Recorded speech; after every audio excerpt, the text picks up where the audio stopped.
శ్రీ గురుభ్యో నమః. హరి ఓం. అందరికీ నమస్కారం. అతః వ్యవస్థితాన్ దృష్ట్వా ధార్తరాష్ట్రాన్ కపిధ్వజః ప్రవృత్తే శస్త్రసంపాతే ధనురుద్యమ్య పాండవః హృషీకేశం తదా వాక్యం ఇదమాహ మహీపతే.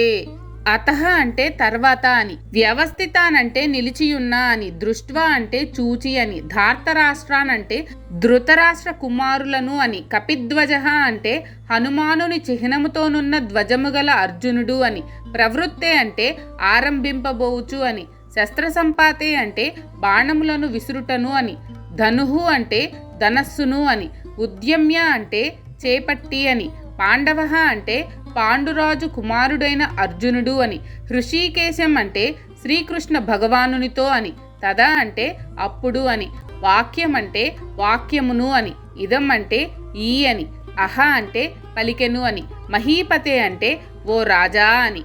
ఆ సమయమున పాండుసుతుడైన అర్జునుడు కపిధ్వజము కూర్చబడిన రథమునందు నిలిచి ధనస్సును చేపట్టి బాణములను విసురుటకు సిద్ధపడెను.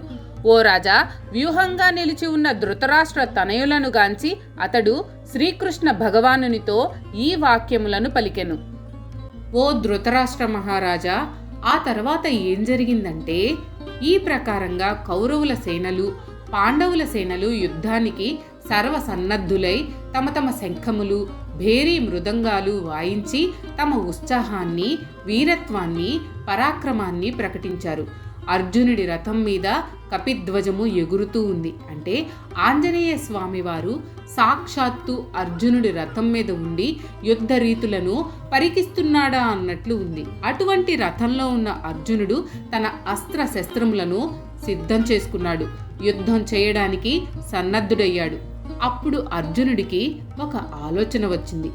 ఇంతకు తను ఎవరితో యుద్ధం చేయాలి? ఎవరెవరు యుద్ధ భూమిలో ఉన్నారు? ఒక్కసారి చూస్తే బాగుంటుంది కదా అని అనుకున్నాడు. ఈ ఆలోచనే కనుక అర్జునుడికి రాకపోతే, నేరుగా యుద్ధం చేయడానికి ఉపక్రమిస్తే మనకు భగవద్గీత అనే యోగ శాస్త్రము దక్కేదే కాదు. కాబట్టి అటువంటి ఆలోచన వచ్చినందుకు మనం అర్జునుడిని అభినందించాలి. వెంటనే తన రథసారథి అయిన శ్రీకృష్ణుణ్ణి చూసి ఇలా అన్నాడు, జై శ్రీకృష్ణ. మీకు కనుక ఈ వీడియో నచ్చినట్లయితే లైక్ చేయండి. అలాగే మీ ఫ్యామిలీ అండ్ ఫ్రెండ్స్ కి షేర్ చేయండి. ఛానల్లో కొత్త నోటిఫికేషన్స్ కోసం సబ్స్క్రైబ్ చేయండి. అలాగే పక్కనే ఉన్న బెల్ ఐకాన్ ని ట్యాప్ చేయండి.